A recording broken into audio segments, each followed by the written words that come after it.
Bismillahirrahmanirrahim.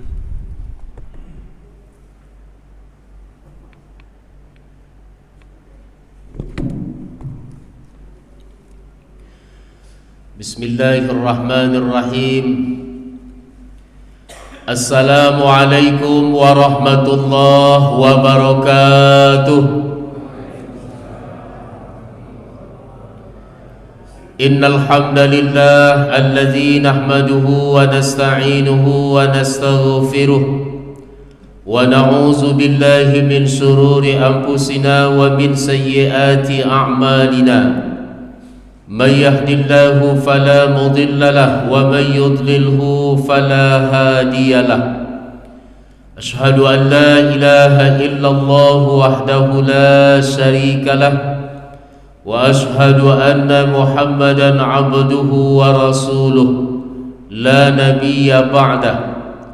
Radina billahi rabba wa bil islami dina wa bi Muhammadin nabiyya wa rasula. Subhanaka la ilma lana illa ma 'allamtana innaka antal alimul hakim. Bapak-bapak, ibu-ibu, para tokoh agama, tokoh masyarakat, alim ulama, cerdik pandai, besar tak dapat dihimbau gelar, kecil tak dapat disebutkan nama, encik-encik, puan-puan dan tuan-tuan, kaum muslimin dan muslimat rahimakumullah. Apa kabar Bapak Ibu? Sehat? Alhamdulillah, bersyukur kita kepada Allah Subhanahu wa taala dengan mengucapkan alhamdulillahi rabbil alamin. Salawat dan salam mari pula kita sampaikan buat baginda Rasulullah sallallahu alaihi wasallam. Allahumma salli wa sallim ala sayyidina Muhammad wa ala ali sayyidina Muhammad. Semoga kita semua mendapatkan syafaat beliau di yaumil mahsyar nanti. Amin ya rabbal alamin. Bapak Ibu hadirin hamba Allah yang berbahagia, malam ini kita berada pada malam ke-18 bulan Rajab tahun 1444 Hijriah.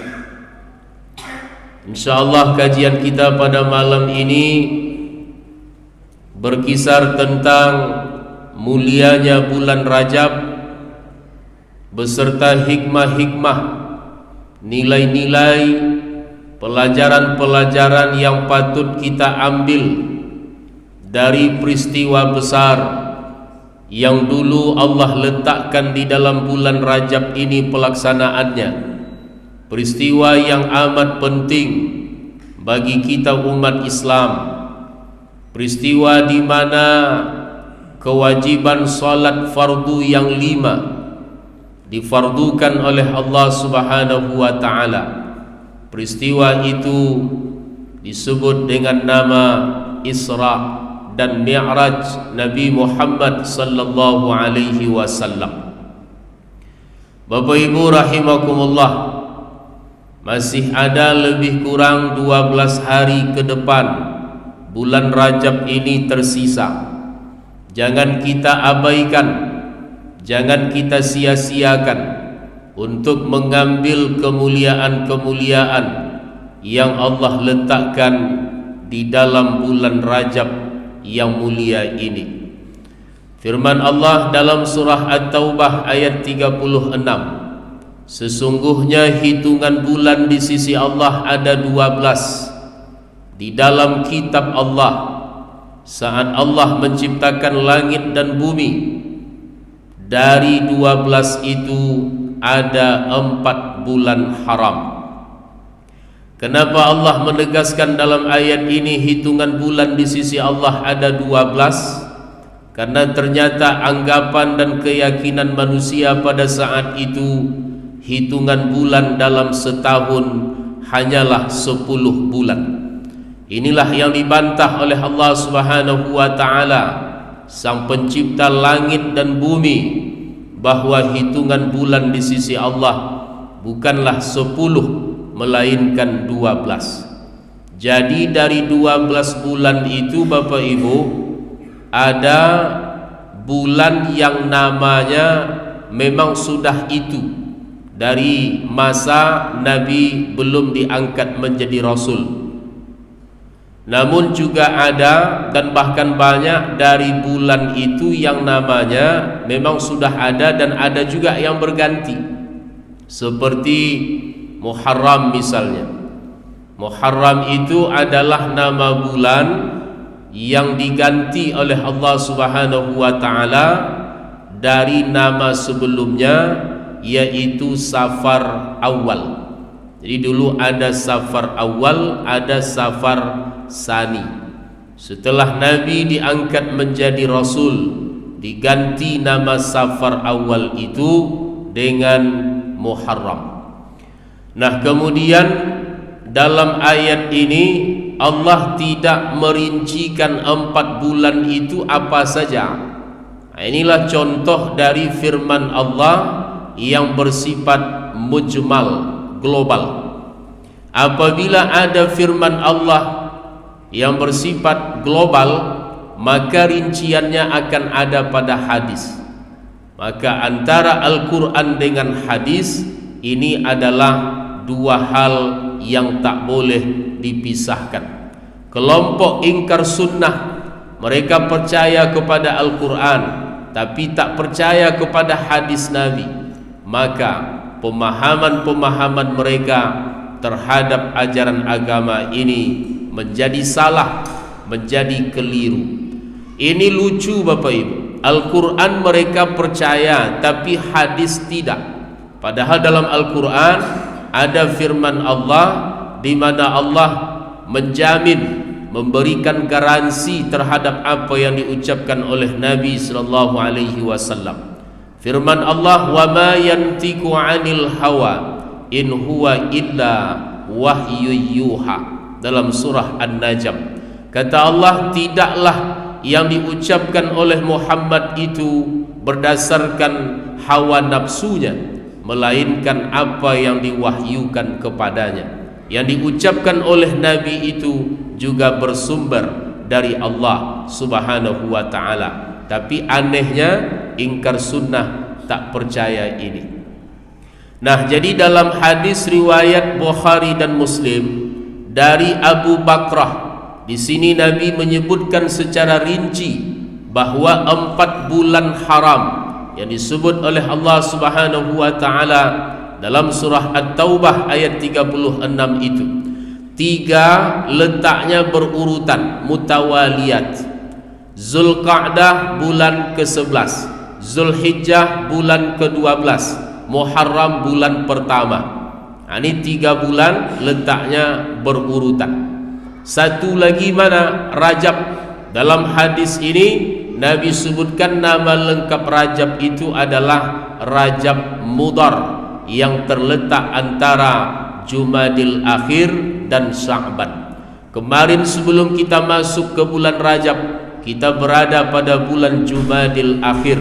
Nanti insya Allah setelah Rajab ini habis, kita masuk ke dalam bulan Sya'ban. Rajab Mudhar terletak antara Jumadil Akhir dan Sya'ban.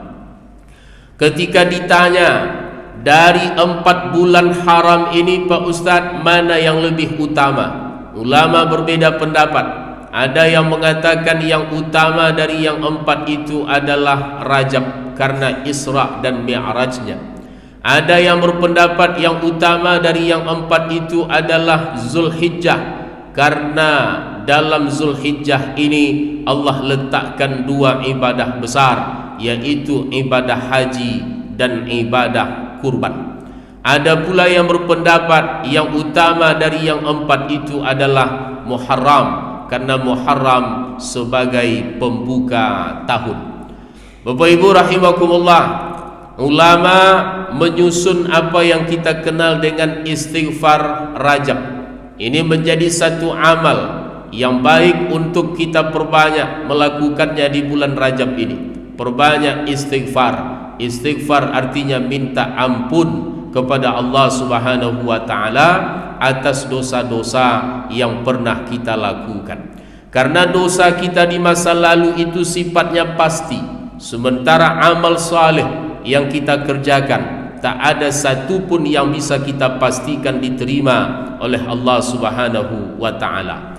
Dan ini adalah fasilitas atau balasan yang luar biasa dari Allah Subhanahu wa taala. Ketika ada amal balasannya ampunan dosa, ini memang karena itu adalah kebutuhan kita.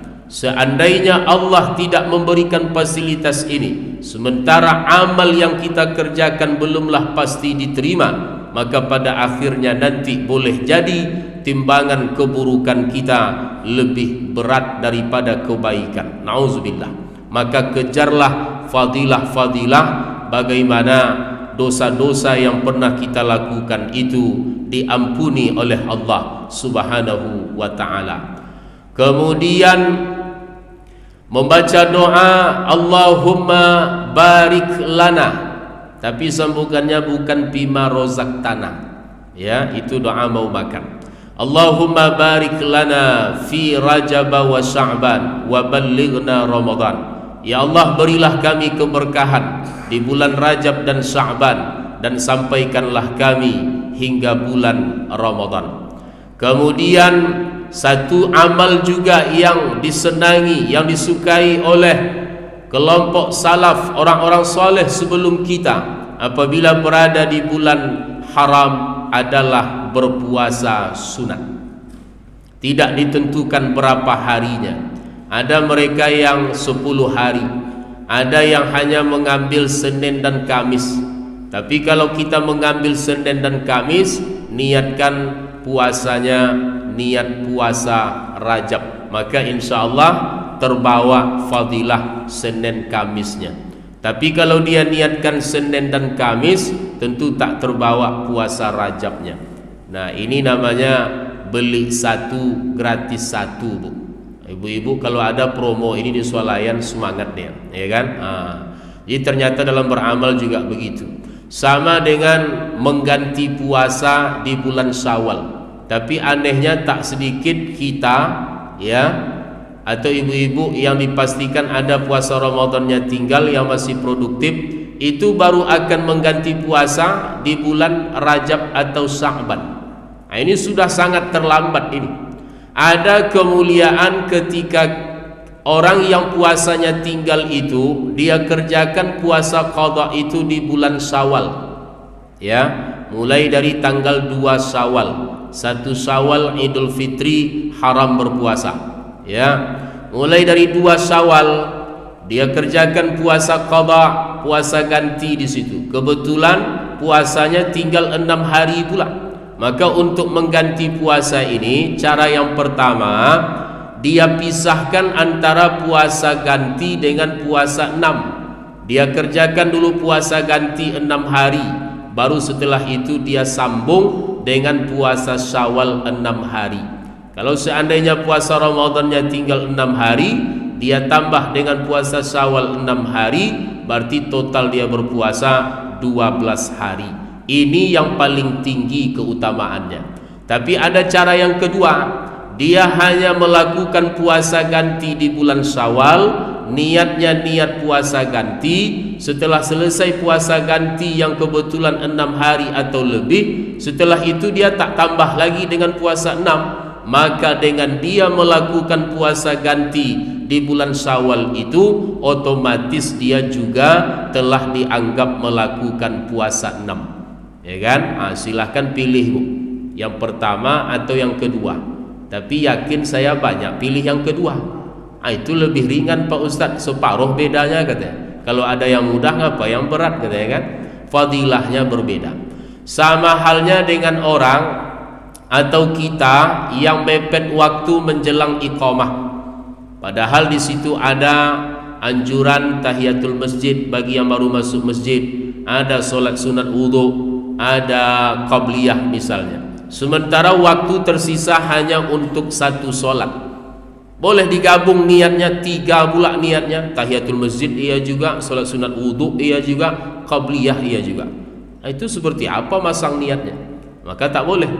Dalam orang yang mepet waktu seperti ini, maka cukup dia kerjakan qabliyah saja.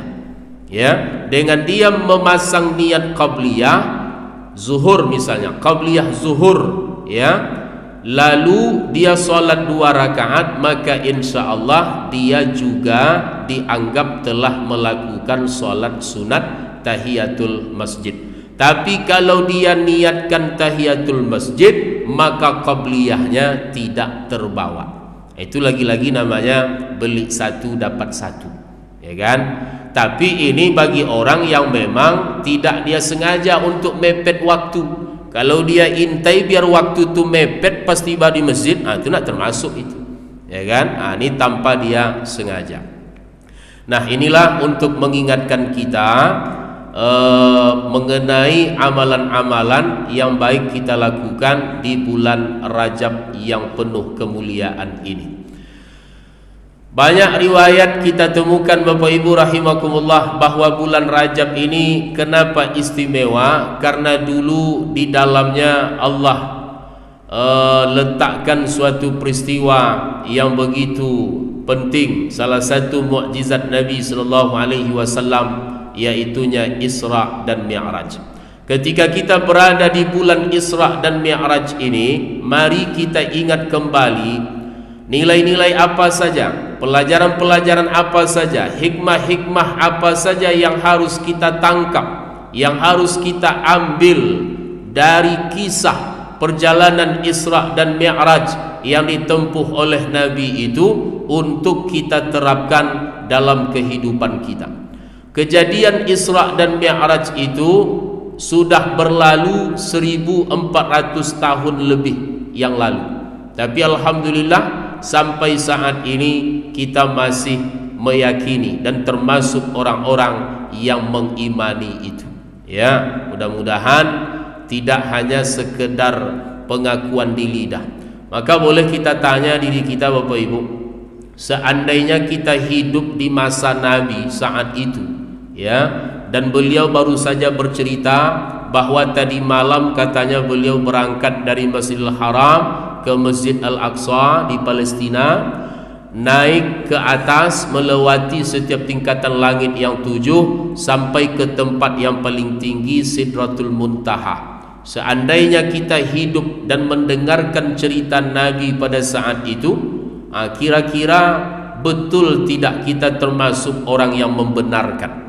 Karena tak sedikit saat itu orang mencemooh Nabi, bahkan mengatakan Nabi sudah gila. Mana mungkin dalam satu malam dia menempuh perjalanan yang begitu jauh. Namun dalam ayat pertama surah Al-Isra itu Allah menggunakan kata-kata asra.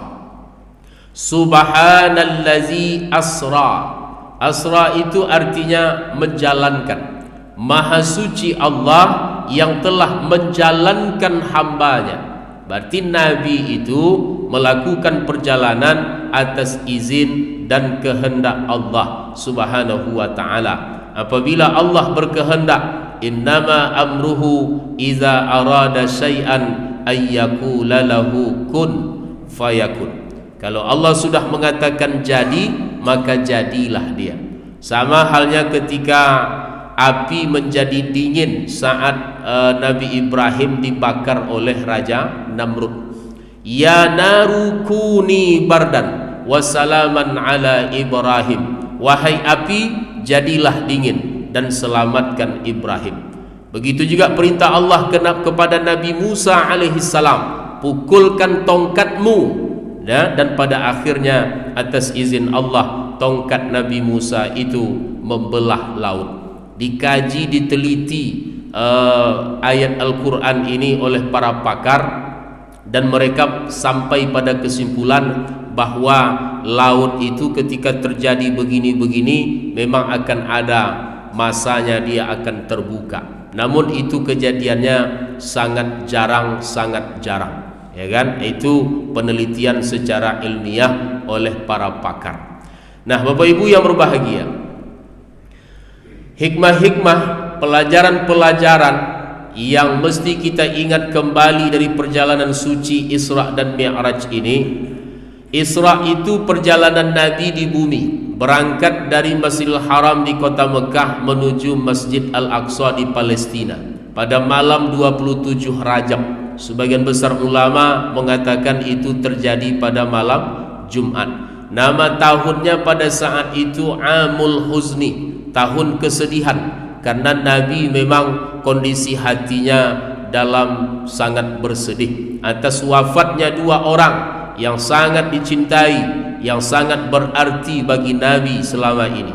Meninggal istrinya tercinta Khadijah binti Khuwailid radhiyallahu anha, seorang istri, seorang pendamping yang selama ini memberikan support, memberikan semangat, dukungan, ya, termasuk materi. Sampai-sampai Khadijah itu sebelum wafat, Bapak Ibu, berpesan atau menyampaikan kepada Nabi sang suami, wahai Rasulullah, seandainya aku nanti yang meninggal duluan dari engkau, aku telah dikuburkan dalam tanah sementara engkau masih hidup berdakwah menegakkan agama Allah ini, seandainya engkau butuh dengan tulang belulang saya, silahkan gali kuburan saya, ambil tulang belulang saya itu kalau engkau butuhkan untuk agama Allah ini.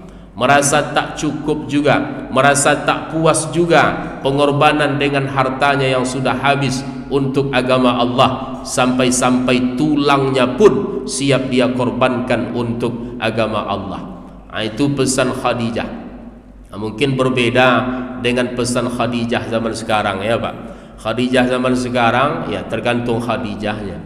Mungkin ada Khadijah sekarang ini berpesan ke suaminya, bang, kalau aku yang mati duluan ya bang, coba abang ingat ini, jangan abang coba-coba kawin lagi ya. Kalau kawin abang berarti abang mengingkari janji setia kita. Gentayangan arwahku besok bang. Masya Allah. Ya nak. Tapi kalau Khadijah istri Nabi pesannya seperti itu. Maka tak heran sosok istri yang luar biasa ini ketika meninggal, ketika wafat, Nabi sangat bersedih. Ya, jadi bukan Nabi tak percaya kullu nafsin za'iqatul maut.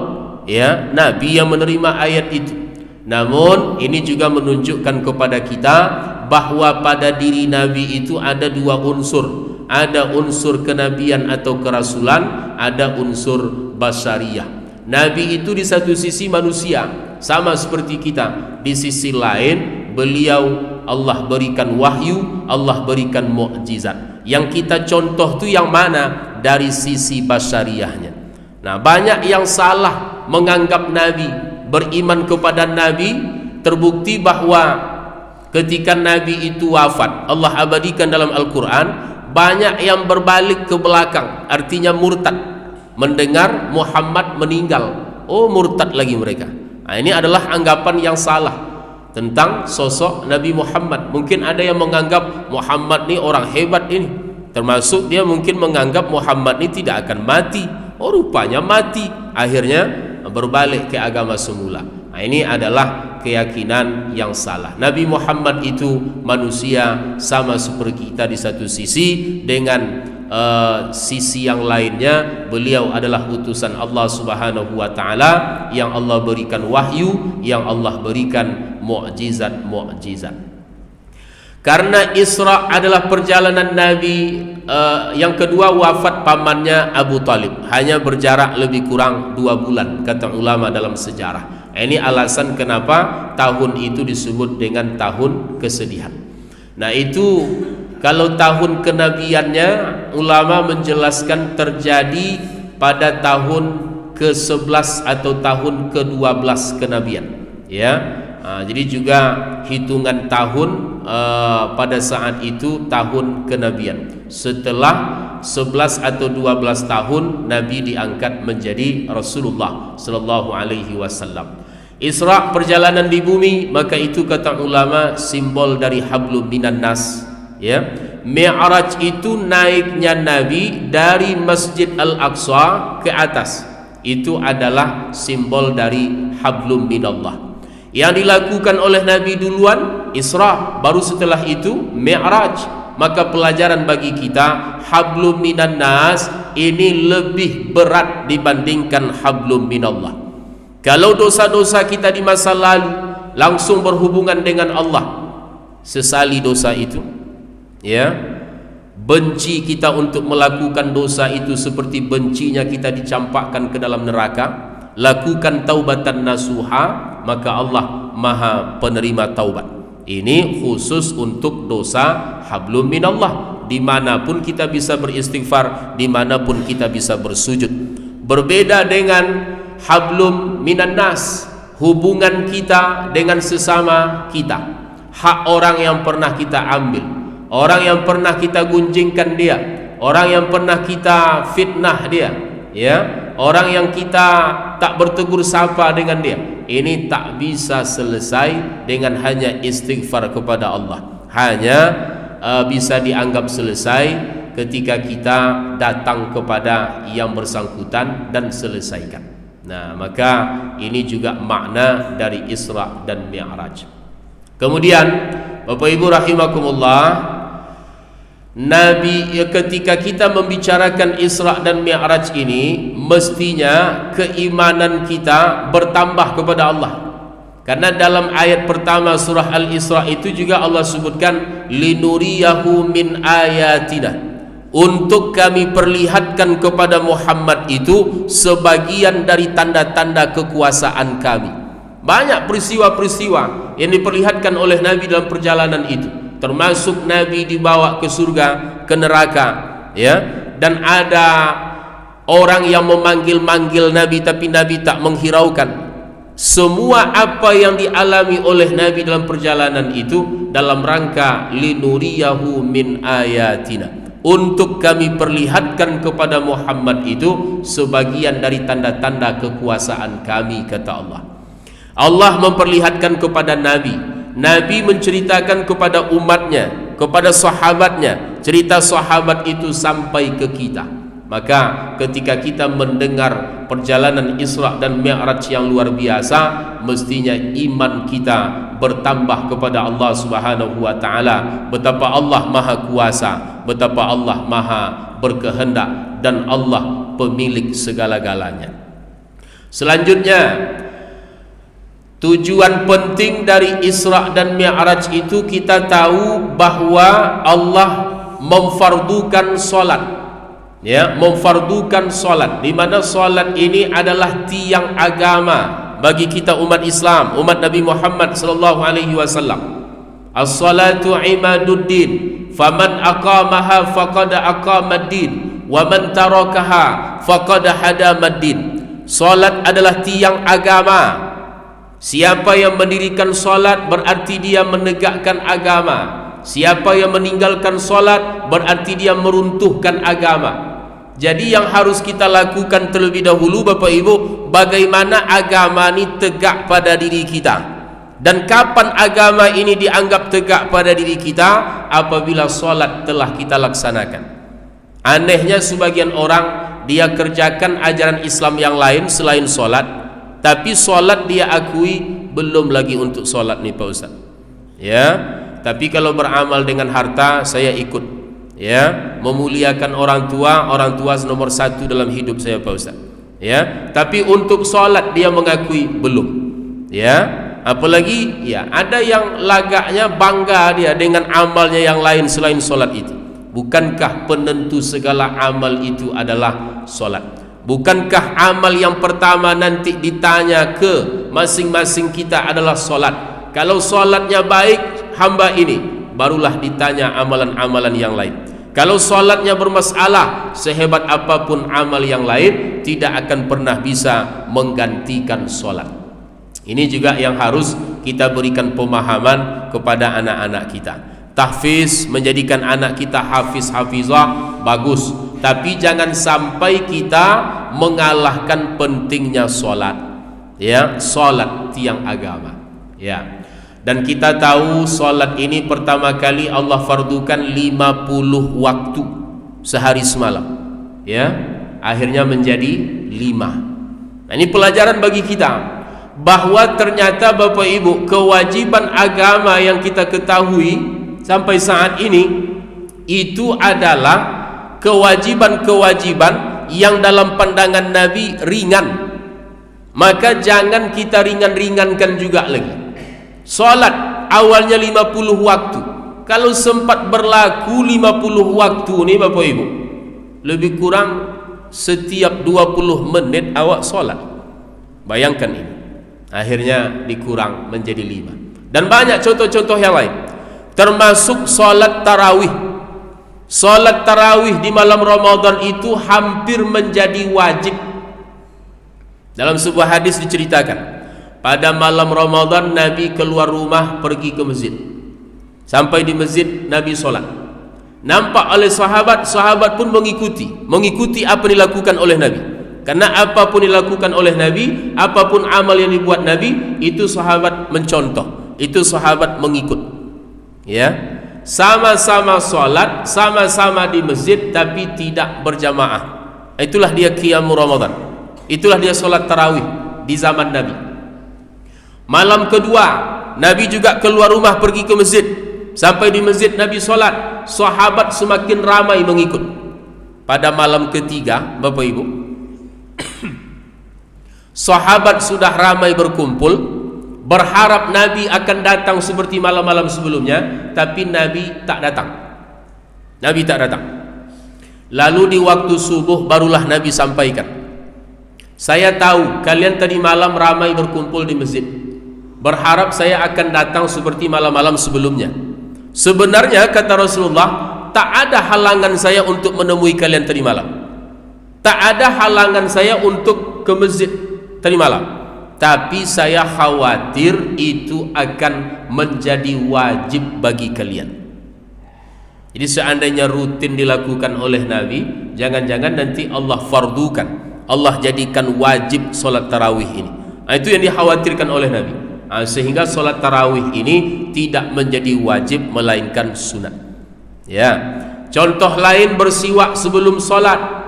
Laula an asyqa ala ummati la amartuhum bisiwaki inda kulli solah. Kalaulah tidak memberatkan umatku, maka aku akan wajibkan mereka bersiwak setiap akan solat. Hampir bersiwak sebelum solat itu hukumnya wajib Bapak Ibu. Tapi karena dalam pandangan Nabi ini akan memberatkan kita umatnya, maka tak jadi wajib. Di bawah wajib sedikit, sunnah muakkadah.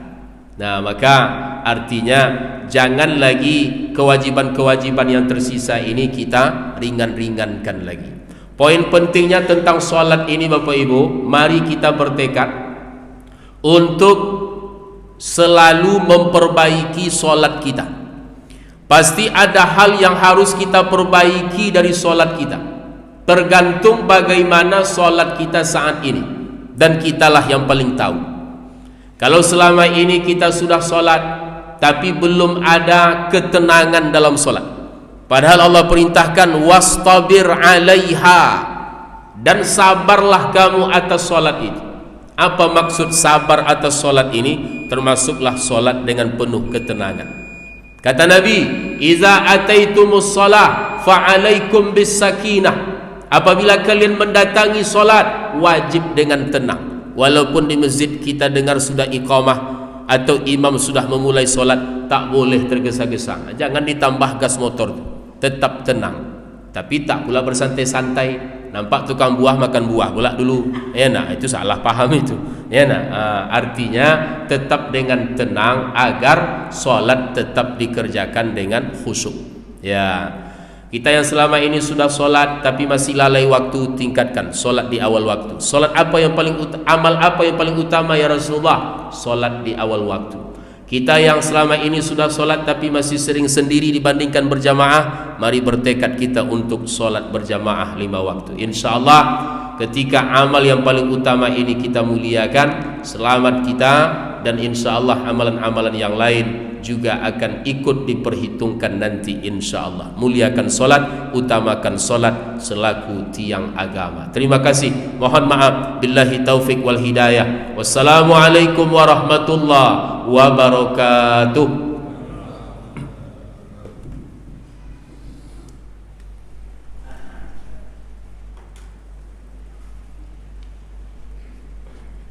Alhamdulillahirrahmanirrahim. Jazakallah kepada Bapak Ustaz telah menyampaikan kajian pada malam hari ini. Untuk kesempurnaan majelis ini, marilah kita tutup dengan doa kifaratul majelis. Subhanallah wa bihamdika, asyhadu an la ilaha illa anta, Astaghfirullah.